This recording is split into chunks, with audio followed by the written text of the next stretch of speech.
Religión, realidad o mito, desde el inicio de la humanidad, cuando el primer ser humano levantó la mirada al cielo y se preguntó por qué existía, nació una idea más poderosa que cualquier imperio, más duradera que cualquier civilización, más peligrosa que cualquier arma, la idea de Dios. A lo largo de miles de años, en todos los rincones del planeta, culturas que jamás se conocieron entre sí hablaron de lo mismo, seres que descendieron del cielo, castigos divinos, salvadores prometidos, juicios finales, y un mundo que podía terminar, y volver a empezar. Pero aquí surge la pregunta que nadie se atreve a hacer en voz alta: ¿y si todo es verdad? O peor aún, ¿y si todo fue mal interpretado? En nombre de la religión se construyeron templos, y se destruyeron ciudades, se predicó amor, y se justificó la muerte, se prometió salvación eterna, y se sembró miedo. La religión es una revelación divina, o el mayor mito jamás creado por el ser humano. Los dioses fueron realmente dioses, o algo que nuestra mente primitiva no pudo comprender. Los textos sagrados son palabra eterna, o memoria distorsionada de eventos reales. La ciencia intenta explicar el universo, pero no puede explicar por qué estamos aquí. La religión promete respuestas, pero exige fe donde no hay pruebas, y en medio de esa guerra silenciosa, está el ser humano, buscando sentido, temiendo a la muerte, aferrándose a la esperanza. Este no es un video para creer, tampoco es un video para negar, es un viaje a las preguntas prohibidas, a los relatos que cambiaron el mundo, a los misterios que nadie ha podido destruir, porque al final, la pregunta no es si Dios existe, la verdadera pregunta es, ¿qué pasa si nunca entendimos quién o qué es Dios? Acompáñanos en este documental, 7 capítulos, miles de años de historia, un solo misterio, religión, realidad o mito. Vamos al intro y continuamos.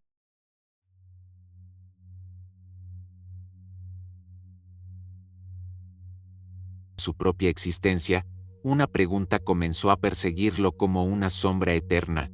¿Qué hay más allá de lo que vemos? Antes de que existieran los libros, los templos o las palabras escritas, ya existía el miedo. Miedo a la noche, a la muerte, al rayo que partía el cielo, al fuego que surgía de la montaña, a la desaparición inexplicable de un ser amado. En ese silencio primitivo, cuando la ciencia no tenía nombre y la razón apenas despertaba, nació algo poderoso, la necesidad de creer. La religión no apareció de golpe, no descendió del cielo en forma de leyes grabadas en piedra. Surgió lentamente, como una respuesta desesperada a un mundo incomprensible. Los primeros humanos no sabían qué era el sol, pero sabían que sin él morían. No entendían la lluvia, pero sabían que traía vida o destrucción. Así, lo desconocido se volvió sagrado, lo incontrolable se volvió divino. Las cuevas prehistóricas no solo muestran arte, muestran rituales,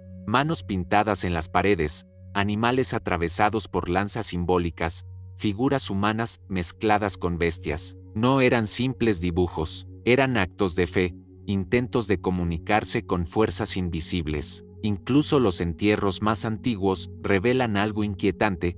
Los muertos eran sepultados con objetos, comida, herramientas. ¿Por qué enterrar a alguien con provisiones, si todo terminaba con la muerte? La respuesta es clara y perturbadora: ya creían en algo más. Aquí nace la gran división que persiste hasta hoy. Para algunos, la religión es prueba de una revelación divina temprana.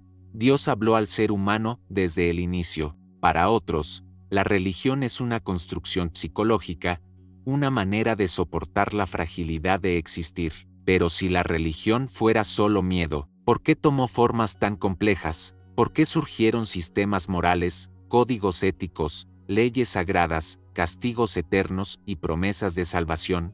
Las primeras civilizaciones transformaron la fe en estructura. En Mesopotamia, los dioses controlaban el destino. En Egipto, la vida era solo un paso hacia la eternidad. En la India, el universo era un ciclo eterno de creación y destrucción. En Mesoamérica, el sacrificio humano mantenía el equilibrio cósmico. Cada cultura afirmaba poseer la verdad absoluta, y sin embargo, todas eran radicalmente distintas. Esto nos enfrenta a una pregunta incómoda: si existe un solo Dios verdadero, ¿por qué permitió tantas versiones contradictorias de sí mismo? Los creyentes responden, porque los humanos interpretaron mal el mensaje. Los escépticos responden, porque el mensaje nunca fue divino. Sin embargo, hay un detalle que incomoda a ambos bandos. A pesar de no tener contacto entre sí, muchas culturas antiguas compartían ideas sorprendentemente similares: un ser creador supremo, un juicio después de la muerte, un castigo para el mal, una recompensa para el justo, un gran desastre que destruye el mundo, y la promesa de un renacer. ¿Cómo explicar estas coincidencias? Algunos dicen que es simple evolución cultural, otros hablan de un inconsciente colectivo, pero hay quienes se atreven a ir más lejos. ¿Y si todas las religiones son fragmentos de una verdad original perdida? Con el tiempo, la religión dejó de ser solo explicación del mundo y se convirtió en identidad. Ya no se trataba solo de creer, sino de pertenecer. Las tribus se definían por sus dioses. Los reyes gobernaban por mandato divino. Desobedecer a la autoridad era desobedecer a Dios. Así, la fe comenzó a mezclarse con el poder. Aquí aparece otra grieta entre realidad y mito. La religión guió a la civilización, o la civilización usó la religión para controlarse a sí misma. Los textos sagrados más antiguos fueron transmitidos oralmente durante generaciones. Palabras repetidas alrededor del fuego, historias adaptadas, símbolos reinterpretados. Cuando finalmente fueron escritos, ya habían pasado siglos. Esto no significa que sean falsos, pero sí que fueron humanamente filtrados, y todo lo humano es imperfecto. Aún así, millones afirman haber sentido algo real: presencias, voces interiores, milagros, transformaciones profundas, personas que abandonaron la violencia, el egoísmo, la desesperación, después de un encuentro espiritual. ¿Puede un mito cambiar vidas de esa manera? Los críticos dicen que la mente es poderosa, que la sugestión explica todo, pero entonces surge otra pregunta: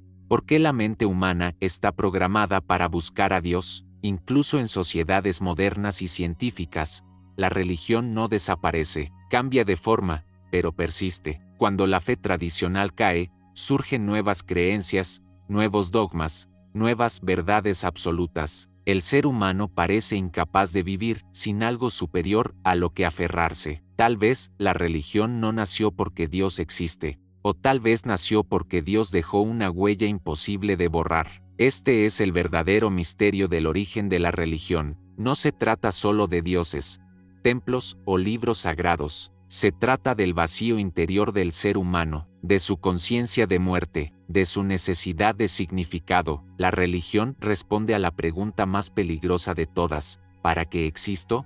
¿Realidad o mito? La religión ha moldeado el mundo más que cualquier imperio. Ha inspirado arte, ciencia, guerras, sacrificios y esperanza. No puede ser ignorada como simple fantasía, ni aceptada ciegamente sin cuestionamiento. El origen de la religión no está solo en el cielo, está en la mente humana, y quizá, precisamente por eso, es tan poderosa. Porque si la religión es un mito, es el mito más influyente jamás creado. Y si es real, entonces toda la historia humana es parte de algo mucho más grande de lo que imaginamos. Capítulo 2: Dioses, héroes y salvadores, revelación divina o mito reciclado. A lo largo de la historia humana, una figura se repite una y otra vez, como si la humanidad estuviera atrapada en un mismo relato contado con distintos nombres. Es la figura del Salvador, un ser extraordinario que no nace como los demás,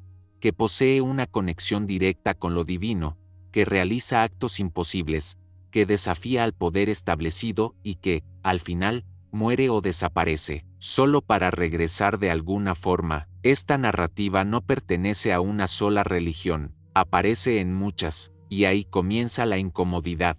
Mucho antes del cristianismo, civilizaciones antiguas ya hablaban de dioses que descendían a la tierra para salvar a la humanidad. Osiris, en Egipto, fue asesinado y resucitado para gobernar el más allá. Horus nació de una concepción divina y luchó contra el mal. En la India, Krishna fue concebido de manera milagrosa, perseguido desde su nacimiento y reconocido como encarnación divina. Mitra, adorado en el Imperio Romano antes de Cristo, nació un 25 de diciembre, fue mediador entre Dios y los hombres, y ofrecía salvación eterna a sus seguidores. Cuando el cristianismo surge y presenta a Jesús de Nazaret, el mundo ya conocía este tipo de historia, y entonces surge la pregunta que incomoda a creyentes y escépticos por igual: ¿Jesús fue una revelación única, o la culminación de un arquetipo antiguo? Para los creyentes, la respuesta es clara: Jesús no es un mito, es un personaje histórico real, y tienen razón en algo fundamental. A diferencia de muchos dioses antiguos, Jesús sí aparece mencionado en fuentes no cristianas. Historiadores romanos como Tácito y judíos como Flavio Josefo hacen referencia a su existencia y a su ejecución. No se trata solo de fe, hay un rastro histórico, pero aquí no termina el problema, porque aunque Jesús existió, la historia que conocemos sobre él fue escrita décadas después de su muerte. Los evangelios no son biografías modernas, son testimonios teológicos, no fueron escritos para informar, sino para convencer. Y además, no fueron los únicos. Durante los primeros siglos del cristianismo, circularon decenas de evangelios distintos. Evangelios donde Jesús no hablaba de obediencia, sino de conocimiento, donde no se presentaba como un sacrificio sangriento, sino como un maestro espiritual. Evangelios donde enseñaba que el reino de Dios estaba dentro del ser humano, no en una institución. Entonces ocurrió algo decisivo: los concilios. Líderes religiosos se reunieron para decidir qué textos serían considerados palabra de Dios, y cuáles serían prohibidos. Lo que no encajaba con la doctrina oficial fue eliminado, destruido o declarado herético. La versión que sobrevivió fue la que fortalecía la estructura de poder, la obediencia y la autoridad. Aquí surge una pregunta peligrosa: ¿la Iglesia protegió la verdad, o la seleccionó? Este fenómeno no es exclusivo del cristianismo. En casi todas las religiones organizadas ocurrió lo mismo. Textos sagrados editados, reinterpretados, adaptados a contextos políticos. Dios empezó a hablar con la voz de los hombres, y sin embargo, el arquetipo del Salvador siguió funcionando. Millones encontraron esperanza en estas figuras, personas que abandonaron la violencia, el odio, la desesperación, después de creer en un héroe divino que dio su vida por ellos. ¿Puede un mito producir transformaciones tan profundas? Los críticos dicen que sí, que el cerebro humano responde a narrativas poderosas, que necesitamos héroes para dar sentido al sufrimiento, que el sacrificio del Salvador justifica nuestro propio dolor. Pero entonces aparece otra grieta: ¿por qué todas las culturas crean salvadores con historias tan similares? El psicólogo Carl Jung hablaba de arquetipos universales, imágenes grabadas en el inconsciente colectivo de la humanidad: el héroe, el padre, la madre, el traidor. Según esta idea, los dioses no vienen del cielo, sino de la mente humana. Son símbolos que representan procesos internos. Pero esta explicación tampoco satisface a todos, porque algunos textos antiguos describen a estos dioses no como símbolos, sino como seres físicos. Descienden del cielo, caminan entre los hombres, enseñan leyes, agricultura, astronomía, castigan, se reproducen, pelean entre ellos. ¿Y si los dioses no fueron metáforas? ¿Y si fueron interpretados como dioses porque la humanidad no tenía otra categoría para describirlos? Aquí entramos en terreno incómodo. Algunos investigadores proponen que los relatos de dioses y salvadores podrían ser recuerdos distorsionados de contactos con civilizaciones avanzadas,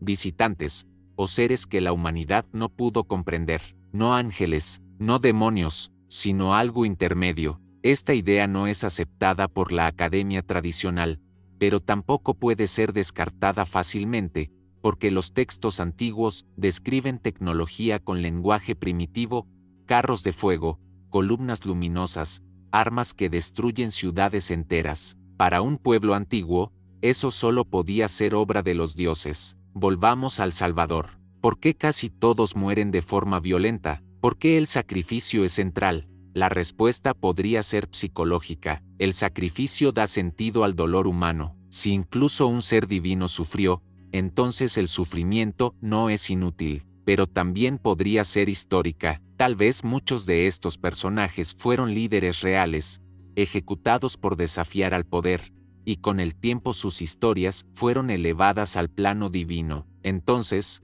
¿qué es más probable? ¿Que múltiples culturas inventaron la misma historia una y otra vez? ¿O que algo real ocurrió y fue reinterpretado según cada contexto? La religión no se construyó solo con fe, sino con memoria. Memoria imperfecta, fragmentada, transmitida durante siglos. Cada generación añadió significado, eliminó dudas, reforzó lo que necesitaba creer. El Salvador no solo promete vida eterna, promete justicia, promete que el mal no tendrá la última palabra, y eso es algo que la humanidad ha deseado desde siempre. Quizá los dioses y héroes no sean exactamente como los describen los textos, quizá no bajaron del cielo con halos y milagros, pero algo los originó, y ese algo fue lo suficientemente poderoso como para sobrevivir miles de años, cruzar continentes y cambiar el rumbo de la historia humana. Realidad o mito, los salvadores son el corazón de la religión, porque mientras exista sufrimiento, el ser humano seguirá esperando ser salvado. Capítulo 3: El diluvio, el fin del mundo y el juicio, castigo divino, memoria ancestral o mito universal. Hay una historia que se repite en casi todas las religiones antiguas, como un eco imposible de silenciar. Una historia que no pertenece a una sola cultura ni a un solo libro sagrado. Una historia que atraviesa continentes, idiomas y épocas. Es el relato de un gran castigo, un fin del mundo, un momento en el que la humanidad fue juzgada y casi destruida. Para muchos, es el diluvio, para otros, es el colapso del ciclo anterior. Pero el mensaje es siempre el mismo: el mundo terminó y volvió a empezar. En la Biblia, Dios observa la corrupción del ser humano y decide borrar a la humanidad con agua. Solo Noé, un hombre justo, recibe la advertencia, construye un arca, salva a su familia y a los animales, y sobrevive al desastre. Cuando las aguas retroceden, el mundo renace. Es una historia conocida, repetida, enseñada desde la infancia, pero lo inquietante es que no es única. Miles de años antes de que el Génesis fuera escrito, los sumerios ya narraban un diluvio casi idéntico. En la epopeya de Gilgames, el dios Ea advierte a Utnapishtim de una destrucción inminente. Le ordena construir una embarcación, salvar especies y esperar. Llega la inundación, los dioses se arrepienten, y el sobreviviente recibe vida eterna. Las similitudes son tan precisas que resultan perturbadoras. En la India, los textos védicos cuentan cómo el dios Vishnu, en forma de pez, advierte a Manu de un diluvio que destruirá el mundo. Manu construye un barco, ata el pez a su embarcación y sobrevive al cataclismo. En Grecia, Deucalión y Pirra sobreviven a una gran inundación enviada por Zeus para castigar a la humanidad. En América, pueblos como los mayas, aztecas e incas hablaban de mundos anteriores destruidos por agua. Incluso en culturas aborígenes de Australia existen relatos similares. Aquí surge una pregunta que desafía tanto a la fe como al escepticismo: ¿cómo es posible que civilizaciones sin contacto compartan el mismo recuerdo? Los creyentes dicen que es simple: el diluvio fue real, y todos descendemos de los sobrevivientes. La historia se transmitió oralmente y luego fue escrita de diferentes formas. Para ellos, este relato es prueba de un juicio divino histórico. Los escépticos responden que se trata de un mito común, una metáfora del caos, del miedo al agua, del trauma colectivo causado por inundaciones locales. Pero esta explicación se debilita cuando se observa la escala global del relato. No se habla de lluvias normales, se habla del fin del mundo. La ciencia moderna añade una capa más al misterio. Al final de la última edad de hielo, hace aproximadamente 12.000 años, el nivel del mar subió de manera dramática. Costas enteras desaparecieron, regiones habitadas quedaron bajo el agua. Algunas teorías hablan de eventos catastróficos repentinos, como el colapso de grandes masas de hielo o impactos cósmicos que alteraron el clima de forma brutal. Esto plantea una posibilidad inquietante: ¿y si el diluvio no fue un mito, sino un recuerdo distorsionado de un evento real y global? Si antiguas civilizaciones avanzadas existieron en zonas costeras, hoy estarían bajo el mar. Y si esas civilizaciones colapsaron de manera súbita, el trauma habría quedado grabado en la memoria colectiva de la humanidad, transmitido como advertencia, como castigo, como juicio. Aquí la religión deja de ser solo fe y comienza a tocar la arqueología prohibida. Pero el diluvio no es solo agua, es juicio. En casi todas las versiones, la destrucción ocurre porque la humanidad se desvió, se corrompió, olvidó las leyes divinas. El mensaje es claro, hay un límite, hay consecuencias. El universo observa. Esto nos lleva a otra pregunta incómoda. ¿La religión creó la idea del juicio, o el ser humano la necesita para creer que el mal no quedará impune? La idea del juicio final no se limita al pasado. Muchas religiones hablan de un juicio futuro, el apocalipsis cristiano, el día del juicio en el Islam, el fin del Kali Yuga en el hinduismo, el Ragnarka en la mitología nórdica. El mundo terminará otra vez, el mal será destruido, un nuevo orden surgirá. ¿Por qué la humanidad insiste en esta idea? ¿Por qué no imaginar un mundo eterno y estable? Tal vez porque, a lo largo de la historia, el mundo se ha terminado muchas veces. Civilizaciones enteras han desaparecido, imperios que parecían eternos se desmoronaron en cuestión de años. Para quienes lo vivieron, fue el fin del mundo. La religión pudo haber nacido como advertencia: no repitan nuestros errores, no crucen ciertos límites, no desafíen fuerzas que no comprenden. Pero también pudo haber sido una herramienta de control. El miedo al castigo divino ha mantenido a sociedades enteras obedientes. El juicio no solo ocurre después de la muerte, ocurre en la mente del creyente cada día. Entonces, ¿qué es el diluvio? ¿Un evento histórico real? ¿Un mito psicológico? ¿Un mensaje moral? ¿O todo al mismo tiempo? La respuesta más honesta es que no lo sabemos. Pero ignorar la coincidencia global sería intelectualmente deshonesto. Algo ocurrió, algo lo suficientemente poderoso como para marcar a la humanidad entera. Tal vez no fue exactamente como lo describen los textos. Tal vez no llovió 40 días y 40 noches en todo el planeta. Pero negar que la humanidad vivió un trauma global relacionado con el agua es cada vez más difícil. La religión transformó ese trauma en significado, le dio rostro, voz y propósito, convirtió el caos en historia, el desastre en advertencia, el miedo en ley. Y aquí surge la reflexión más inquietante de todas: ¿y si los textos sagrados no hablan solo del pasado, sino del futuro? Si el mundo ya terminó una vez, puede terminar otra. Si hubo un juicio, puede haber otro. Si la humanidad fue advertida antes, quizá lo está siendo de nuevo. ¿Realidad o mito?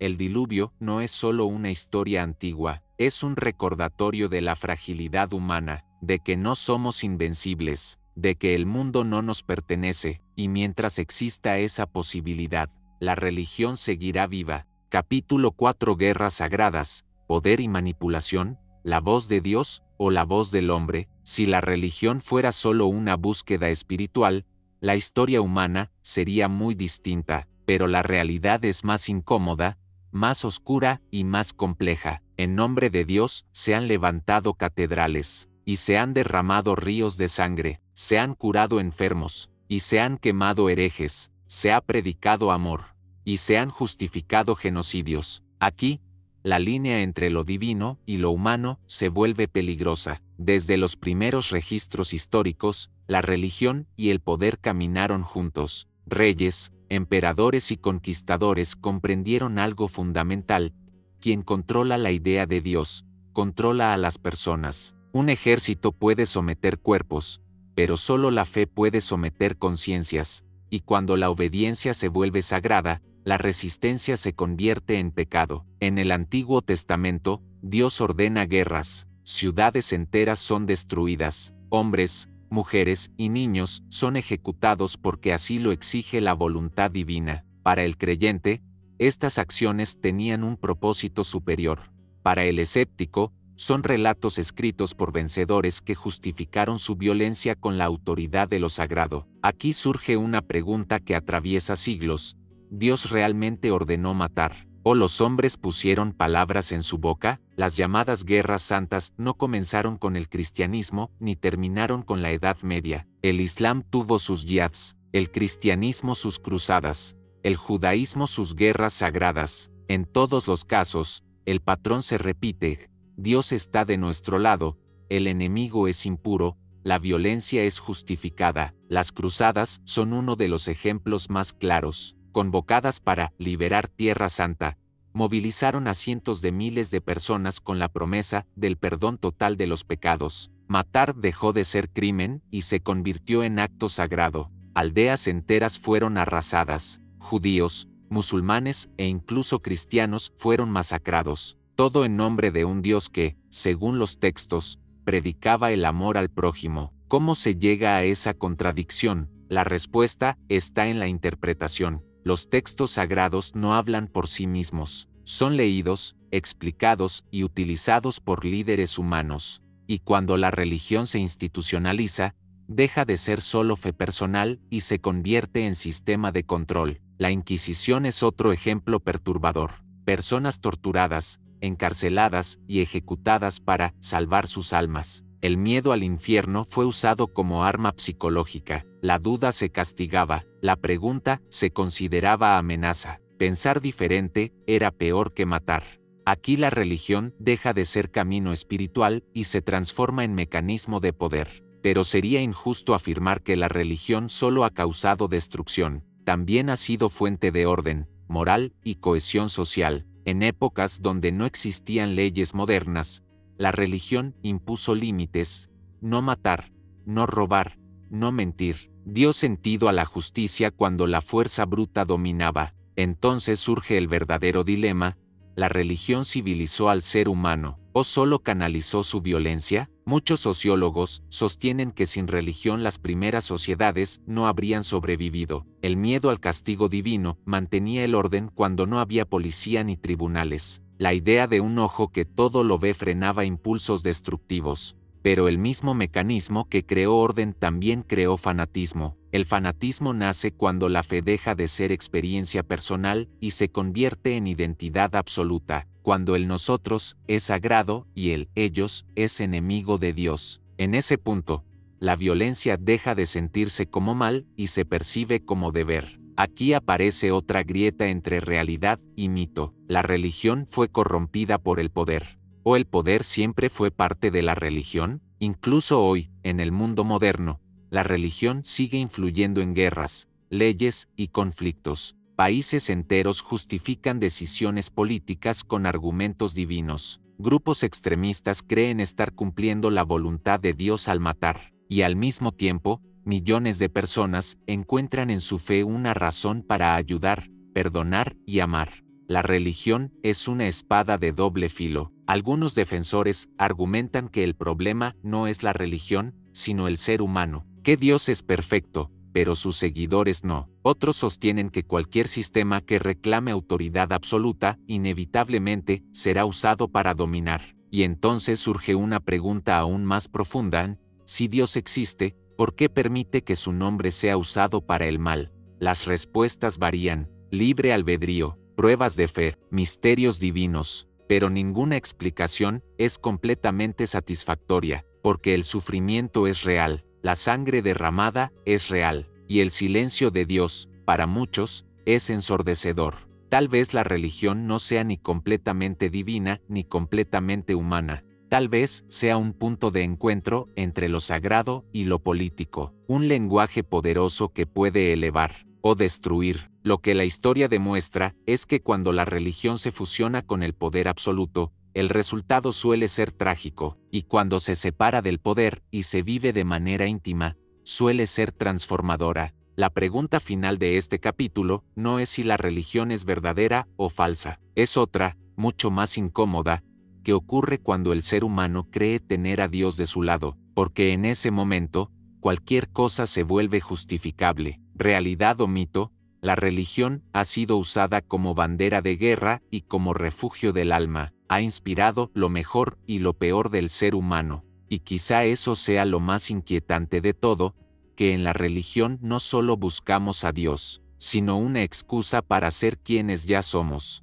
Capítulo 5: Ángeles, demonios y seres del cielo, mensajeros divinos, entidades espirituales, o algo más. Cuando se pronuncia la palabra ángel, la mayoría imagina una figura serena, luminosa, con alas blancas y rostro humano. Pero esa imagen moderna dista mucho de lo que describen los textos religiosos más antiguos. En la Biblia, en el Corán, en los textos apócrifos y en escrituras de civilizaciones antiguas, los ángeles no son dulces ni tranquilizadores, son aterradores. Su primera frase casi siempre es la misma: no temas. Y esa advertencia solo tiene sentido si aquello que aparece provoca pánico absoluto. Las descripciones bíblicas son inquietantes. El profeta Ezequiel habla de seres con múltiples rostros, ruedas dentro de ruedas cubiertas de ojos, fuego, ruido ensordecedor, movimiento imposible. Isaías describe serafines con 6 alas, capaces de destruir con su presencia. El libro de Enoc, excluido del canon bíblico, narra la caída de los vigilantes, ángeles que descendieron a la tierra, tomaron mujeres humanas y engendraron gigantes. Estos relatos no parecen poesía simbólica, parecen testimonios de algo incomprensible. Aquí surge una pregunta inevitable: si los ángeles son mensajeros de paz, ¿por qué su apariencia es tan perturbadora? En el Islam, los ángeles tampoco son figuras decorativas, son entidades poderosas, creadas de luz, encargadas de tareas cósmicas, registrar acciones humanas, ejecutar castigos, transmitir revelaciones. El ángel Gabriel no se presenta como un susurro suave, sino como una presencia abrumadora que hace temblar al profeta. Y no solo las religiones abrahámicas hablan de estos seres. En la antigua Mesopotamia, los Anunnaki descendían del cielo para gobernar a la humanidad. En la India, los Devas y Asuras luchaban guerras celestiales con armas capaces de destruir ciudades. En Mesoamérica, los dioses venían del cielo y prometían regresar. En África y Asia, los hombres brillantes enseñaron conocimientos prohibidos. Todos estaban equivocados. ¿O todos intentaban describir lo mismo con lenguajes distintos? Los demonios, por su parte, no siempre fueron vistos como entidades malignas. En muchas culturas antiguas, eran simplemente espíritus, fuerzas de la naturaleza, entidades caóticas. Con el tiempo, la religión institucional necesitó un enemigo claro. Así nació la figura del demonio como opuesto absoluto de Dios. Pero incluso aquí hay contradicciones. Satanás, en el Antiguo Testamento, no es un enemigo rebelde, sino un acusador, un fiscal divino. Solo con el paso de los siglos se convierte en el gran antagonista. Entonces surge otra pregunta incómoda: ¿el mal fue creado por Dios, o fue definido por la religión? El libro de Enoc ofrece una versión inquietante. Los ángeles caídos no solo desobedecieron, sino que enseñaron a la humanidad conocimientos prohibidos: metalurgia, armas, astronomía, cosmética. Como castigo, fueron encadenados. La humanidad pagó el precio de ese conocimiento. Esta historia plantea una idea peligrosa: que el saber trae destrucción. ¿Es una metáfora o una advertencia? Algunos investigadores modernos sugieren que estos relatos podrían ser interpretaciones antiguas de encuentros con entidades avanzadas. Para un pueblo sin tecnología, cualquier ser que descendiera del cielo, dominara el fuego y poseyera conocimiento superior, sería visto como un dios o un ángel. Esto explicaría por qué los mensajeros siempre vienen del cielo, por qué entregan leyes, por qué prohíben ciertas acciones, por qué exigen obediencia. También explicaría por qué su apariencia es tan extraña: no eran humanos. Esta teoría no pretende negar la espiritualidad, sino ampliarla. Tal vez lo espiritual y lo físico no están tan separados como creemos. Tal vez los antiguos no distinguían entre tecnología y divinidad. Pero hay otra interpretación igual de inquietante.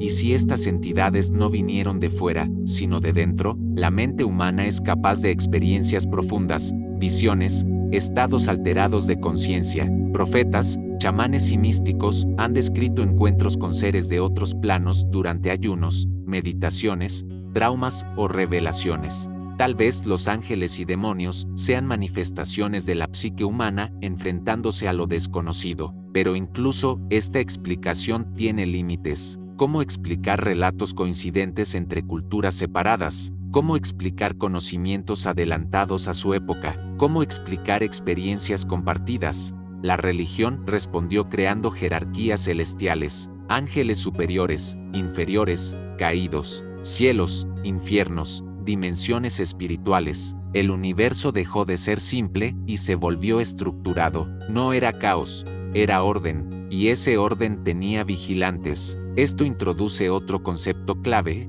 la vigilancia divina. Ángeles que observan, registran, juzgan, demonios que tientan, corrompen, prueban. El ser humano nunca está solo, siempre es observado. Esta idea ha sido una de las herramientas más poderosas de control moral y psicológico en la historia. Incluso cuando nadie mira, Dios mira. ¿Fue esta idea implantada para mantener el orden social? ¿O describe una realidad invisible?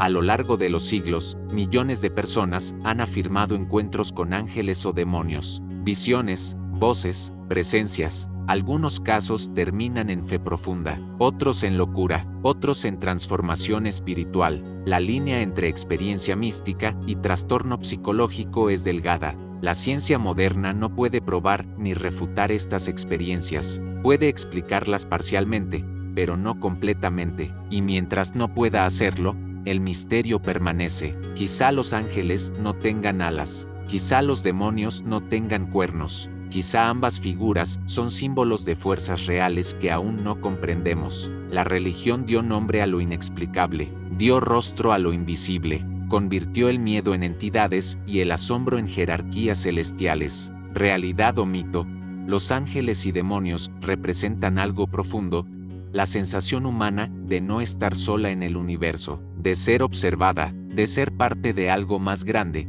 más antiguo y más poderoso. Y mientras el cielo siga siendo un misterio, los mensajeros seguirán descendiendo en nuestras historias. Capítulo 6. Fe contra ciencia, enemigas irreconciliables, o dos caminos hacia la misma verdad.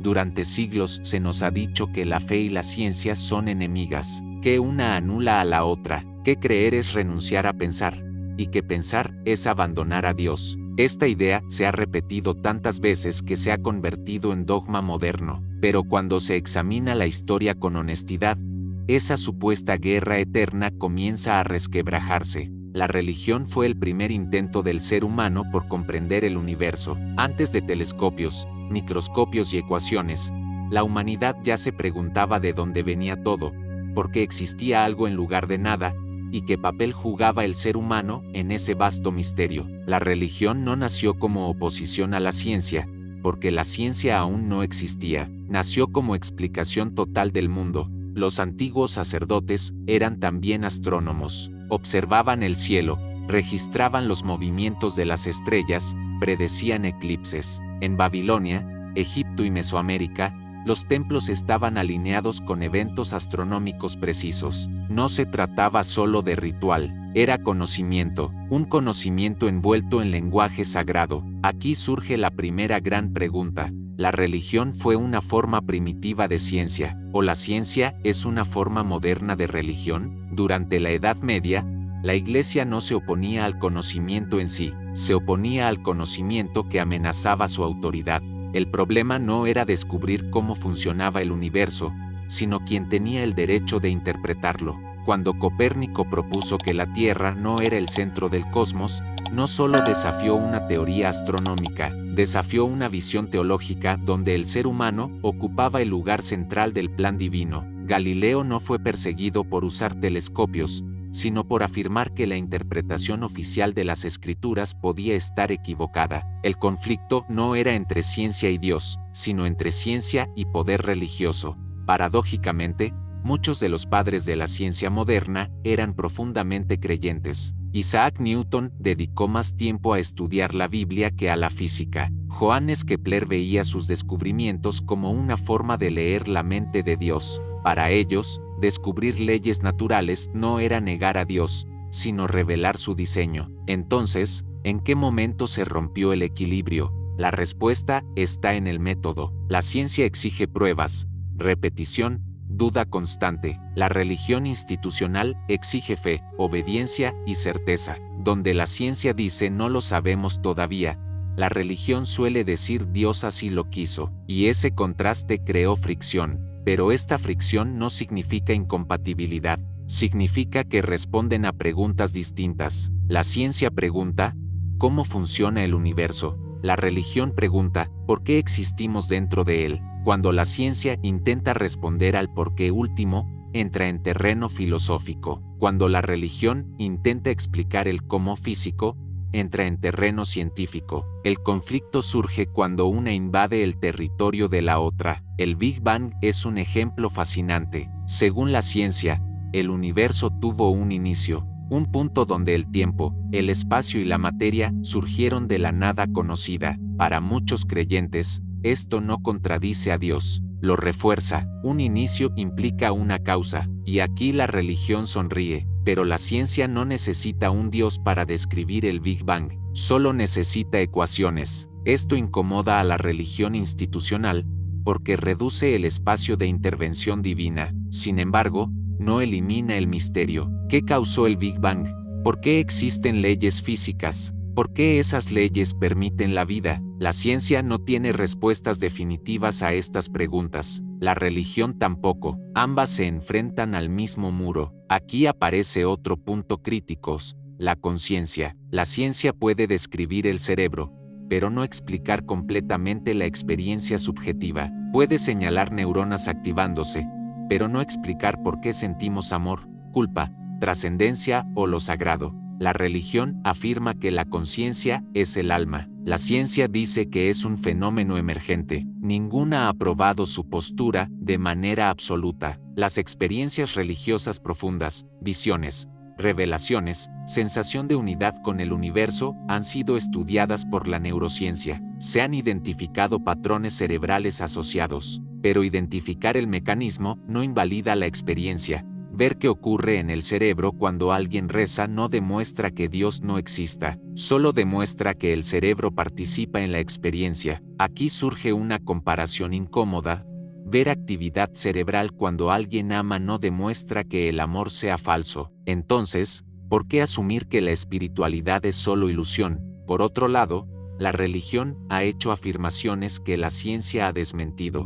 Una tierra joven, un universo creado en días literales, enfermedades causadas por demonios. Cuando estas afirmaciones se presentan como verdades absolutas, la religión pierde credibilidad.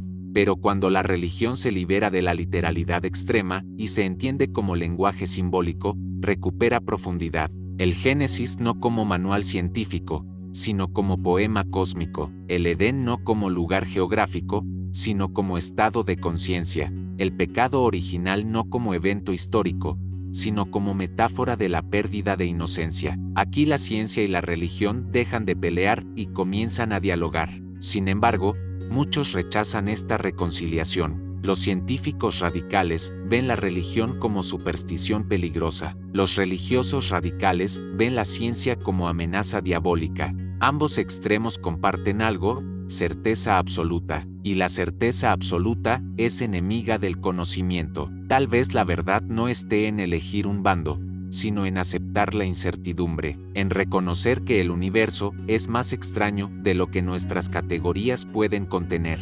La ciencia avanza, desmontando respuestas antiguas. La religión persiste haciendo preguntas eternas. Una cambia con el tiempo, la otra se aferra a lo trascendente. Ambas reflejan una misma inquietud humana: entender nuestro lugar en el cosmos. Quizá la fe no sea creer sin pruebas, sino confiar en que la realidad tiene sentido incluso cuando no lo comprendemos. Y quizá la ciencia no sea negar a Dios, sino explorar su posible obra sin asumir conclusiones previas. Realidad o mito, la religión y la ciencia no son enemigos naturales. Son dos lenguajes distintos intentando describir el mismo misterio. Cuando uno calla, el otro habla. Cuando uno se equivoca, el otro corrige. Y tal vez, en ese diálogo incompleto, esté la clave. Porque si el universo tiene sentido, la ciencia nos muestra cómo funciona, y la religión nos recuerda por qué nos importa.